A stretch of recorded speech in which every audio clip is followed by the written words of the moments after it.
Hey everybody, welcome back to Tim Travels. I'm Terry, your host, coming to you from the Loves here in Plymouth, Indiana. I delivered my load last night in Shelbyville at the Kroger, and I was talking to Lyle over No Hippie Trucking and Transportation this morning. I was kind of surprised he was able to talk after that tough back he had to do. You should check out his video.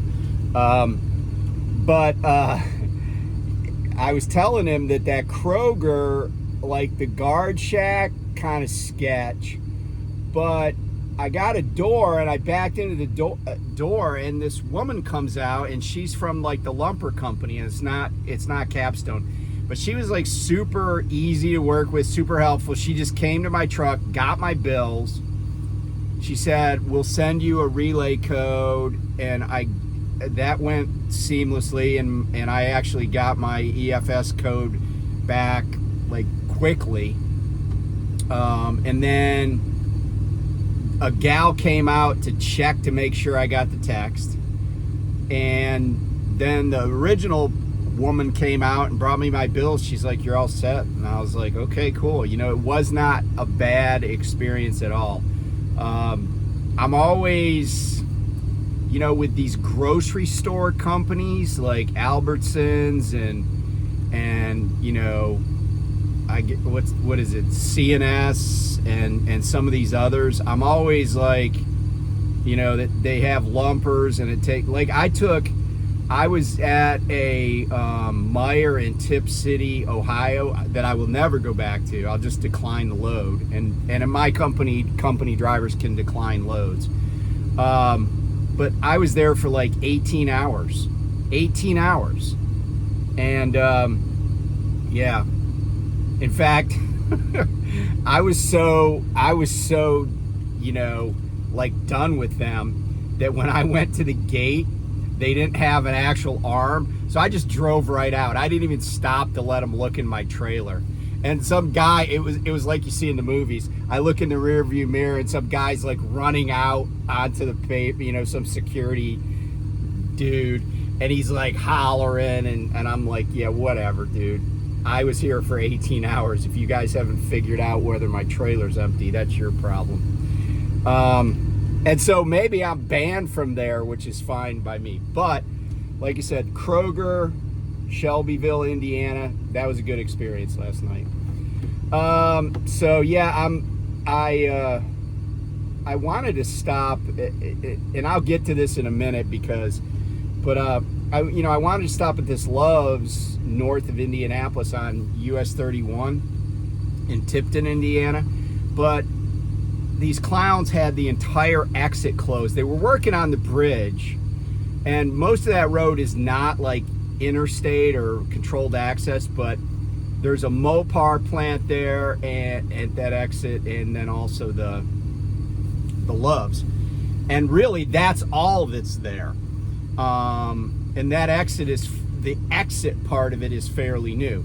So I go up, and there's a traffic circle. I can't go across the bridge because they're doing something on the bridge, but it's like one truck and a couple of guys, and they're looking down at the pavement or something. So I can't go across the bridge. So then I'm like, oh, well, I'll just go up here and make a U-turn because that's the kind of road it is. No, they had the other off-ramp blocked. And I'm like, you guys tied up this entire interchange. No one can get to Love's because you're doing one thing on this bridge. It was just really infuriating. So I drove up to Peru, Indiana, to J&J truck stop, and it's not my favorite place. So I actually, I had split my clock, so I finished my split, but I still, because I just wanted to take a shower, so I came over to the Loves here in Plymouth. I PC'd over here. So that's the plan, and then I got to be up in Paw Paw, Michigan by 2100 tonight. Before I get to the subject of today's video, let me just say something real quick. And I'm gonna put my horn lanyard up there so it doesn't distract us. I just want to say something about, I made just an offhand historic comment about Neil Armstrong having passed away. The anniversary of his death was yesterday. And I mentioned that he was the first man on the moon, and that's his claim to fame, right? He was a U.S. astronaut.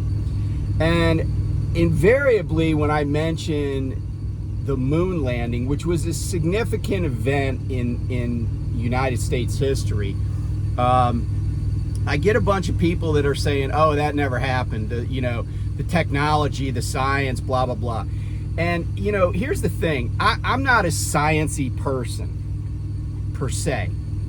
But I also know where to look for information. And I don't want to get into I'm not really trying to get into a debate here, because, the truth of the matter is that the whole, that was made up stuff it's not really about the science and the technology, right? Like the Van Allen belts, which, by the way, Van Allen himself said humans could traverse. It's not about whether or not a Saturn V rocket could get astronauts up to the moon or get them into orbit to get to the moon. It's not whether we could recover them and bring them back to Earth, etc. What this is really about, okay, is conspiracy theory.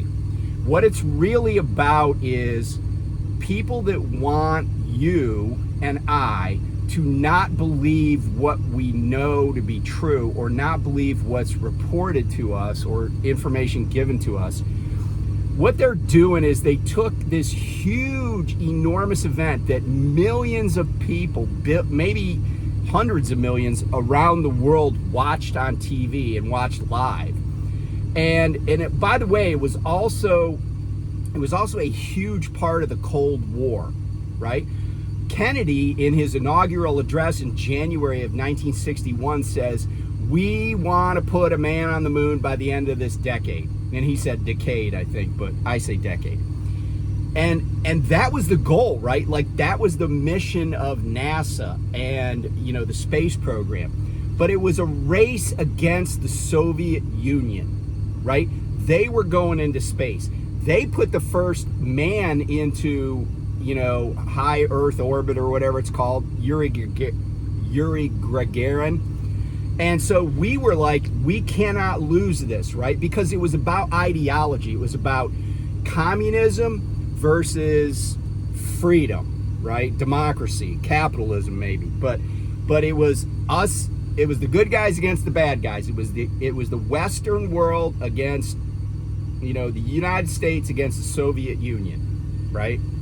And we won that race to the moon. But here's the interesting thing about it, and this is where this conspiracy theory crap comes in. If conspiracy theorists can convince somebody, and by the way, when somebody says, hey, you can't prove this to me, it doesn't mean it's not provable. It just means they don't want to believe it, okay? There are people that still think OJ is not guilty, or well, I should say innocent, right? There are people that still think that, okay? But there are also people that believe in God, right? And I'm not criticizing that, but I'm just saying that when somebody says, "Oh, you can't prove it to me," that's shutting that discussion down. So, but people want other people to not believe stuff. They want them to distrust the government. They want them to distrust the news media, and they want them to distrust those institutions because of their own agenda. If I can get you to believe that something that was an enormous undertaking and involved thousands and thousands of people over decades, if I can get you to believe that that's all bullshit, that that's all a conspiracy, then I should be able to get you to believe other things are conspiracies, like, oh, I don't know, the Sandy Hook shooting, which, by the way, Ronda Rousey, to her credit, just apologized for. It's in the news if you Google her. I didn't really even know she had kind of posited or amplified, if you will, a conspiracy theory, but she did years ago, and she did this mea culpa about it, and she realized she made a mistake and didn't want to exacerbate it by apologizing earlier. So I get that. But the problem with conspiracy theories is that once somebody starts believing one, and it's a big one, like the space program, like going to the moon, then it's easier for them to believe littler ones. And that's what we're talking about. We're talking about truth and knowledge. And, I'm not here to convince you either way. But what I am here to tell you is that this idea that, we couldn't put a man on the moon, or didn't put a man on the moon, 2 men on the moon, actually several men, because other missions went there. You got to think about this in terms that, of what the reasoning would be. If you posit that this is a conspiracy and that none of this ever happened, then my question is, why? Why would the government, we'll call it the government, right? Why would a government and thousands of individuals go to these lengths to perpetrate a hoax about landing on the moon? And here's the other thing and I've studied espionage in the Cold War fairly deeply. The Soviet Union had spies inside U.S. government agencies, including the CIA, all during the Cold War, right? It was a big deal. Like the KGB, the GRU, they spent, probably billions of dollars to infiltrate U.S. institutions.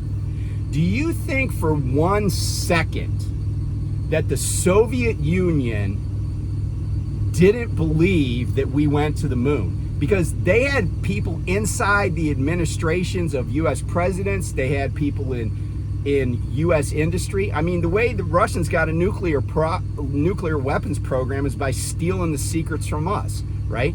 They were masters of espionage. Do you think it's possible that they would let this go, that they would never say anything if they knew that it was just some big secret? It was just some big joke, some big conspiracy to pull the wool over the world's eyes? Never would they do that, right? Because they lost the race to the moon. It was an ideological problem as much as it was a scientific problem to solve. That's the first thing. The second thing is, this is what I know about conspiracies.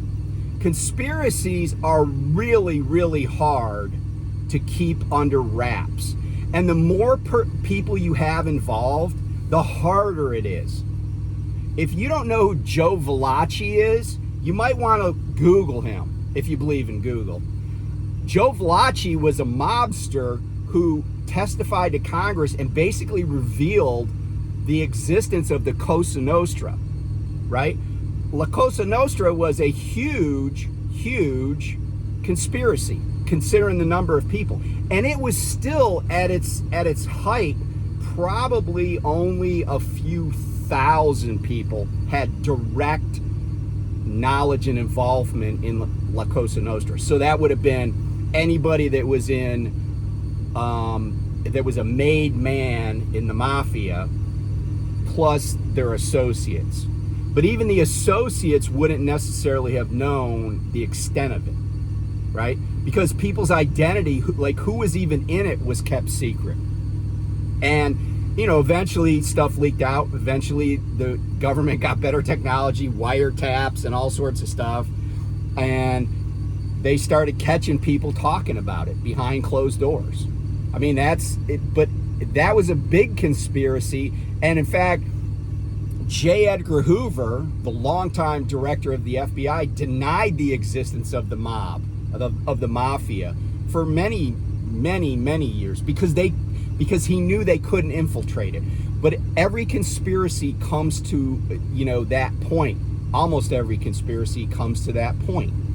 But that's a private example. That's like a civilian example. Let's talk about a government example of conspiracy. The Pentagon Papers. Daniel Ellsworth was a Rand corporation. So he didn't even work for the U.S. government directly. He worked for a contractor of the U.S. government. Daniel Ellsberg was a Rand corporation analyst who became aware and had access to documents that showed that very early on in the Vietnam War that the United States realized we were not going to be able to prevail in the Vietnam War. So this goes back to the Johnson administration. But by the time Daniel Ellsberg turns over the Pentagon Papers to news organizations, and he basically stole them, he turns them over to the New York Times and the Washington Post, and those get published, and there's a huge First Amendment case about it, Sullivan versus the New York Times, or New York Times versus Sullivan. And this comes out, but it was a conspiracy inside the government, inside defense circles, the military industrial complex, the Department of Defense, right? It was a conspiracy to simply just keep prosecuting the war and spending money on weapons and sending troops to Vietnam, even though we knew that it was a fool's errand. We knew that it was not going to work. That was a government conspiracy, but it came to light. And there were probably less people than the space program, because remember, the space program we're talking about going back to the Gemini program. That's where a lot of those astronauts came from. They came in the Gemini program, if you ever saw The Right Stuff. And then it transitioned to the Apollo program, and then to the Space Shuttle program, which I don't know if it's got a cool name like Apollo or Gemini. Mercury. Maybe it was Mercury astronauts. I said Gemini, but maybe I'm wrong. I think I'm wrong. I think I'm thinking of the Love's Trucking Company. Anyway, Mercury astronauts, Apollo astronauts. But the reason I'm saying all of this is because it's not about whether we went to space. It's about convincing people that the government routinely engages in conspiracy and that it can't be found out. It's the QAnon bullshit. It's the secret society stuff. So I talked too long about this, but let me say this. If you want to hold those views, that's your business. But if you comment on my channel about it, I'm going to push back. I'm going to challenge you. If you say you have information about something, I'm going to tell you to prove it. Don't say it if you can't prove it. You know, somebody said they were quitting my channel. They were unsubscribing because I didn't entertain opposing views or, debate. And yeah, there are some things I'm not willing to debate, right? Because the facts don't support the idea that there should be some disagreement. It's like white people being superior to black people. I'm not going to debate that. I'm not going to entertain that on my channel. You can go to some racist channel that wants to promulgate that stuff, but it's not going to happen on my channel, right? Facts are facts. And, and until somebody like Buzz Aldrin, who's still alive and was on the moon, until Buzz comes out and says, nah, none of that shit happened. That was at a sound stage. I'm gonna still promote the idea that the United States put men on the moon and no one other country has ever done it. Although I think the Chinese and the Indians are trying to do it now for other reasons. And by the way, let me say this about 60s technology. The television, for example, and radar are examples of military technologies that were not allowed to be used by civilian populace until many years after the military was already using them. I don't think that, somebody can make an argument about the technology of the 60s, because a lot of it was just math and physics, right? It was like stuff that had to just get figured out. But anyway, that's not what I came here to talk about much. So one of the things that I've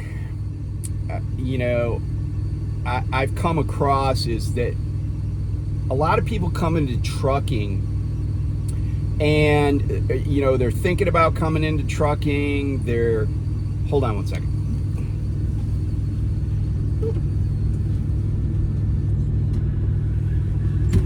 I didn't have my vent open. It's starting to get warm up here. Man, it's like 90 degrees here in Indiana. It's like warm in the Midwest today. By the way, severe weather possible in like the upper Midwest, southern Minnesota, over into South Dakota, northern Iowa, western Wisconsin. So keep an eye out. So a lot of people want to come into trucking, and companies are never going to make you aware of everything, in part because recruiters just don't know, right? Their vast majority of recruiters have never even been in one of these trucks, let alone been on the road for any period of time. And let me say this, I talked to a recruiter one time, and he said he used to run for Frito-Lay, and I'm like, yeah, the potato chip industry and the rest of OTR trucking are slightly different. And I don't think he did it for a long time. But anyway, I've been out on the road basically for, most of the time for the past 5 years. And there's a lot of things that I don't think people realize are going to happen to them. And when I say happen to them, I don't just mean like, oh, you're going to encounter shippers and receivers that are jerks to you. You're going to have people at your company that are trying to get you to drive when you shouldn't be driving, whether it's because the weather sucks, you're tired, or you just don't have the hours on your clock to really get it done. There are going to be things that happen to you. But a lot of stuff that I don't think people are prepared for is how it impacts you on a physical level. And one of the things that I've noticed over the past 5 years is that I don't, and I know it's part of it's because of the aging process, but we are all aging all the time, right? But part of what I've noticed is that the road beats the crap out of me a lot more than it used to. Now, I don't know if that's because I just happen to be on worse roads. I don't know if it's because of the truck that I have, but I just, I was going over this road yesterday here in Indiana, and it was just constantly like throwing me around the truck. Like there are times where I will just pick my feet up off the floor, because then I can just kind of ride up and down on the seat. But it was just flinging me all over the place. And last night when I couldn't go to that Love's that I wanted to, I couldn't start. I was like, my upper back was hurting, and I was like, man, I just want to lay down. And I have a heating pad. I use my heating pad almost all the time, right? And because it's hard to get to a chiropractor, it's definitely hard to get to like a massage therapist. And when you're constantly moving like that, it's wearing you out. It's wearing out your body. It makes you physically tired, but it also is, your body, your back, your spinal column, your neck, it tightens up in reaction to motion. That's how we can like fly in planes, and that's how we can, take watercraft, where you're getting a pounding, where you're zipping across the water or whatever. And it's the same thing here, right? Like your head has like this internal gyroscope, and it keeps it straight. But that means that your neck muscles and your upper back and your shoulders are flexing millions of times an hour just to keep your head straight. And, and you're going to face this. I don't care how old you are. You're going to face this. You can get hurt doing this job without getting hurt, if you know what I mean. And driving a truck wears you out. And I don't know how much longer I'm going to do this, I kind of, I'm kind of exploring like getting out of trucking. I haven't really committed to anything yet, but there's a lot of days where it's like I'm just not feeling it.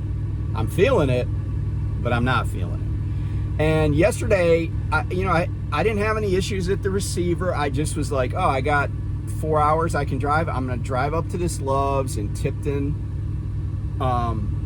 Indiana, and I know there's gonna be a parking spot there. I'm pretty sure there is. And I just want to like park and go to sleep. But no, the exit's closed. And so what do I have to do? And psychologically I was like, hey, I am so ready to lay down, because I didn't even get a chance to sleep at all at the receiver, because they were pretty efficient, right? Like I was in and out of there in 2 hours, and they came to my truck and knocked on the door 3 times. So, no rest there. I actually, in my mind, I was like, man, I hope they take like 7 hours. I was hoping for that, but no luck. So then I'm like mentally prepared. I'm like, okay, how far is this? Okay, it's 14 more miles. And I'm yawning. My back is hurting. I want to get there, and I can't. And so then my next best option was like 35 miles away. So another half an hour plus of work when I don't want to work and when no one is demanding that I work. Now, fortunately, I had time on my clock, so I wasn't like down to 10 minutes when I got to that Love's. And that's another thing that's going to happen to you on the road. You're going to make a plan. It's going to be a good plan. And then that's going to get jacked up. My trainer, when I was at night transportation and training, my trainer had a saying. He said, some days traffic is your clock. It's not going to matter how well you plan. It's not going to matter how efficient you are. Something's going to happen. And, it's like the other day I came across the Ohio Turnpike. That was the first time in 3 tries that I was able to get through the Toledo area and a little bit west without either sitting in traffic for a long time or taking a detour. That was the first out of 3 tries. And it just comes with the territory. And so, you have to be aware of this if you're deciding to come into this as a career. There are going to be a lot of days that suck. And they're not going to suck because you did anything wrong, that you made a mistake. Sometimes you're going to make a mistake, and that's going to make the day suck. But a lot of days are going to suck because of what other people do or fail to do. And there's nothing you can do about it. And it's super, super frustrating sometimes.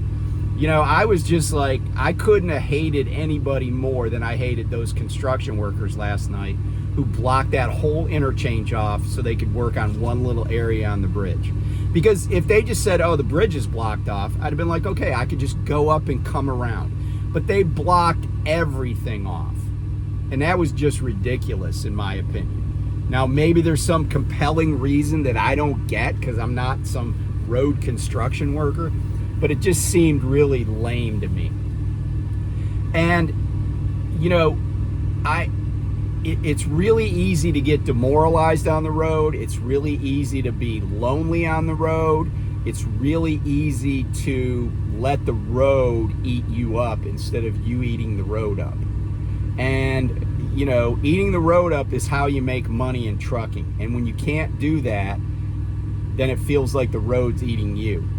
And one of the things that I try to do is just, I try to focus on the positive, but I do dwell in the negative, and it's detrimental. It's detrimental. One of the things, though, that I can tell you is that everybody it will probably have been through what you're going through. When you first get on the road, it's hard to wrap your head around it. I told my wife, and we just passed our 32nd anniversary, right? But when we were first married, I told my wife something that I don't know if a lot of Navy guys told their wives, but I said, look, you're going to find that when I leave, when my unit deploys, that the first little bit is probably not going to be that hard.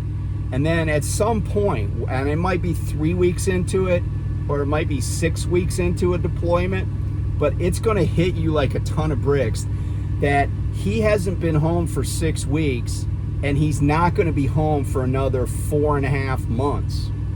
Now, people don't necessarily need to stay out that long in a truck, but let's be honest, a lot of us stay out a long time. And maybe we get through the house, but maybe we don't. Because the other thing that happens when you're doing this job is, until you've been at a company for a while, if you're a company driver, you're not going to have any PTO. You're not going to have any paid time off. And you're just going to be sitting on the road day after day after day. But you're going to know that if you take any extended period of time off, you're going to get a goose egg for a paycheck. Now, if you're leasing or buying, there's not going to be a goose egg. You would love a goose egg. It's going to be negative. And it's really hard to get out of the house sometimes. And when I was new to trucking, I would be home for like 5 days and I'd be like, man, I'm ready to get on the road. And I got to tell you, I was home for 10 days earlier this month, and I was like, I don't really want to go back on the road. I mean, I am, obviously, but I didn't really want to. And so that's a shift that I've seen in my mental state. And I think if you follow, for example, my friend Lyle at No Hippie Trucking and Transportation, I think that you can see that the road and the business of trucking has worn on him. And and he and I are friends, and I don't want to put words in his mouth, but I feel like it's worn on him. And so you gotta be honest about this job if you're thinking about doing it. It sounds great. You can make a good living. I've met a lot of people that dug themselves out of big financial holes. They stabilized their situation, but there's a price to be paid. And they've paid it. I know they've paid it because they're like, yeah, I was $50,000 in debt and I've paid that off in the first year and a half I'd been out here. But, living in one of these boxes for 6 months at a time, to dig out of that hole, that's a lot of commitment, and it's a lot of commitment a lot of people don't want to make. And like I was saying, what I told my wife, there are going to be people that come out here and they'll be like, oh yeah, I'll be home every weekend, I'll be home every 2 weeks. You're not going to make a lot of money doing that. When you're in training, it depends on the company, but when you're in training, you might be out for a month or two at a time, to get that job done. And so you got to ask yourself, is this really what I want? And be honest about it. Because the lifestyle or the demands of the job is really more, I think, what I would call it. The demands of the job are high unless you don't really care that much about how much money you make. But then if that's true, why wouldn't you just stay working at, Target?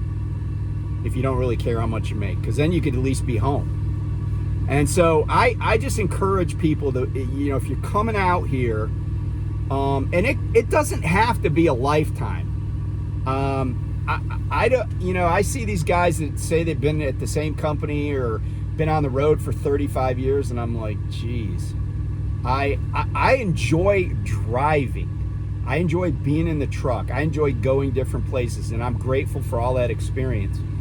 But this is too hard of a job to have that cover it, if you will. Because for every day that it's really cool that you're driving through the Rocky Mountains or the Cascades, or you're driving across the desert and it's sun, it's dusk and it's really beautiful and everything's cool and the truck's just humming and you're just rolling up the miles. For every day like that, there's a day screwing around in frickin' Edison, New Jersey, trying to pick up in South Plainfield, New Jersey, where, you know, you've been in the state of New Jersey for 12 hours, but you've only made it like 18 miles or something. I mean, that's the thing. For every day that you get to, you know, drive through New England in the fall and enjoy the colors, there's going to be a day of sitting in traffic, you know, because some truck driver drove off the side of the road on I-80 in Pennsylvania. I mean, that's the nature of this job. And if that, you know, if that's not something you can live with, and when I say live with, what I mean is accept it and move on, then, you know, maybe this isn't for you. And don't, you know, and it's okay, right? I was in the military for over 20 years. A lot of people wouldn't have done that. Not because there's anything wrong with them, it's just not their thing. And you got to be honest about that. And, you know, and you also got to be honest when it becomes not your thing. So this has been my thing for like 5 years, but I'm beginning to feel like it's not my thing. You know, because like last night, I just wanted to stop and lay down, and I couldn't, because something that I had zero control over intervened. And I had to go to plan B, and plan B was not the plan I wanted to be on. Some days I only want to be on plan A, but that's almost never how it goes in trucking. So anyway, enough about that. I appreciate everybody that watches and subscribes. I love the community we have here, and I appreciate everybody that hangs around. And oh, by the way, on the swag, on the merch, I'm working on it. I'm going to be the one distributing it. So it's going to be in the truck, and I'm going to be like dropping stuff off at post offices around the country, or drop boxes or whatever, once we get this going. But I just need to be home a little bit and get everything squared away, including how to get the postage and stuff handled. So anyway, thanks for watching, and I'll talk to you soon. Bye.